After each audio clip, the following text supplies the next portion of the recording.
Chers téléspectateurs, bienvenue sur Africa 24. Créé en avril 2002, le Crédit Lyonnais Congo s'est très rapidement imposé comme l'un des acteurs majeurs du secteur bancaire congolais. En mars 2007, il prend la dénomination de Crédit du Congo à la suite d'un rachat par le Crédit Agricole.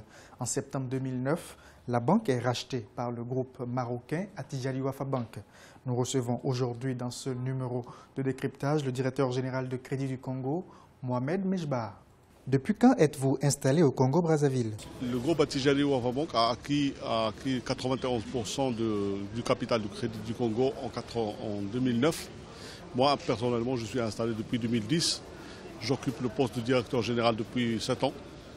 Et donc, nous menons donc une évolution très intéressante aujourd'hui et nous sommes cités en exemple pratiquement, je dirais, d'une banque qui se développe très bien.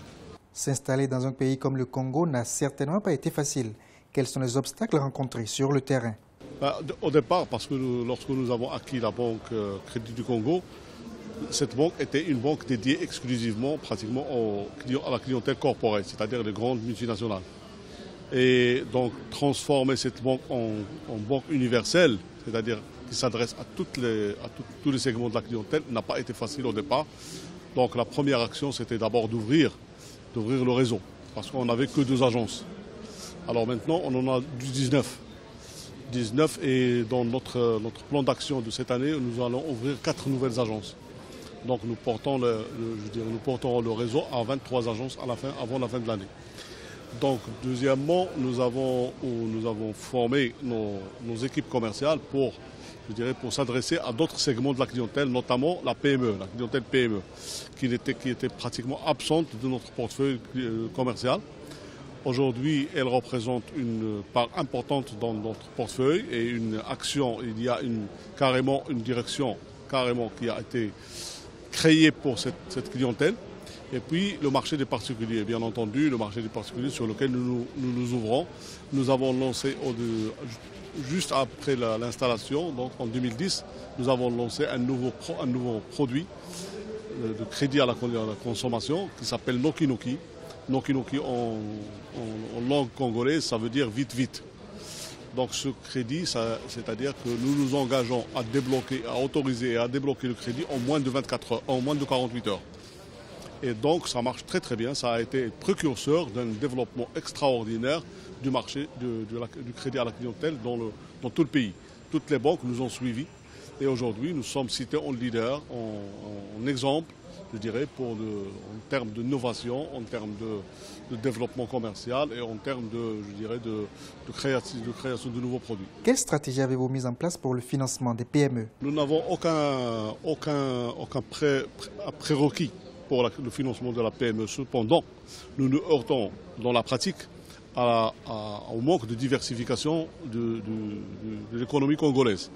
Pourquoi? Parce que l'économie congolaise reste une économie qui est très liée au pétrole, de manière générale, et très très peu aussi au secteur du bois. Mais en dehors de ces 2 secteurs-là, il n'y a pratiquement pas de diversification de l'économie, sinon il y a un peu de BTP, un peu de promotion immobilière très faible. Mais c'est ça les secteurs d'activité qui sont aujourd'hui présents au Congo. Nous essayons aujourd'hui de développer à travers, par exemple, nous avons ramené au Maroc pour le Forum Afrique Développement, nous avons ramené 22 entreprises congolaises, toutes des entreprises congolaises, des PME congolaises. Et aujourd'hui, nous essayons, je dirais, de développer avec le partenariat donc de certains ministères et particulièrement de l'agence de promotion des investissements avec laquelle nous avons un contrat de partenariat. Nous essayons aujourd'hui de développer une culture de l'entreprise pour que les Congolais puissent, je dirais, s'adresser à d'autres secteurs d'activité, pour investir dans d'autres secteurs d'activité en dehors du secteur qui sont liés au pétrole. Quelle est votre lecture du niveau de bancarisation au Congo-Brazzaville? Le secteur bancaire congolais, il évolue très très bien. Il évolue très très bien, malgré, je dirais, quelques difficultés rencontrées au courant de l'année 2016. La preuve, c'est que lorsque je suis arrivé au Congo, on était 5 banques. Aujourd'hui, nous sommes 11. Donc il y a une création d'une nouvelle banque pratiquement toutes les années. Chaque année, il y a une nouvelle banque qui s'installe.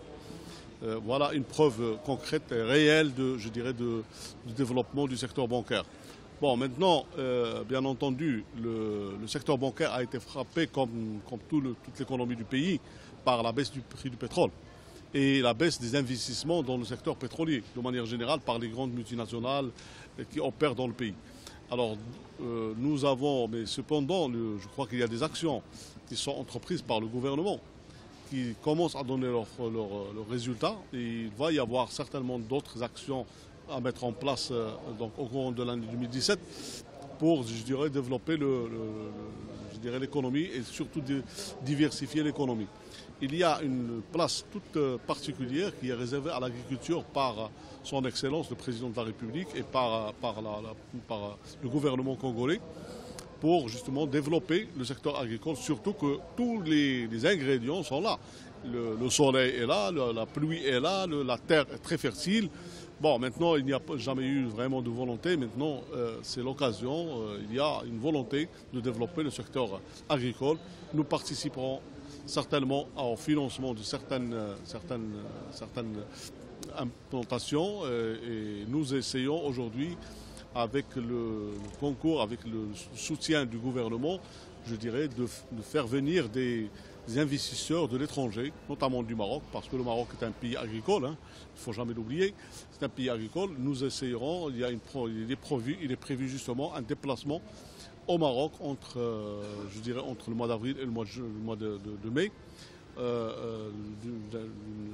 d'une délégation du ministère de l'Agriculture que je mènerai moi-même ici au Maroc pour rencontrer des investisseurs qui souhaiteraient investir dans l'agriculture. Et nous sommes là, bien entendu, pour accompagner tout le monde. Donc, soit les investisseurs étrangers, soit les investisseurs locaux, puisque les investisseurs étrangers ne viendront qu'en soutien pratiquement aux locaux qui seraient donc en quelque sorte les locomotives de l'opération.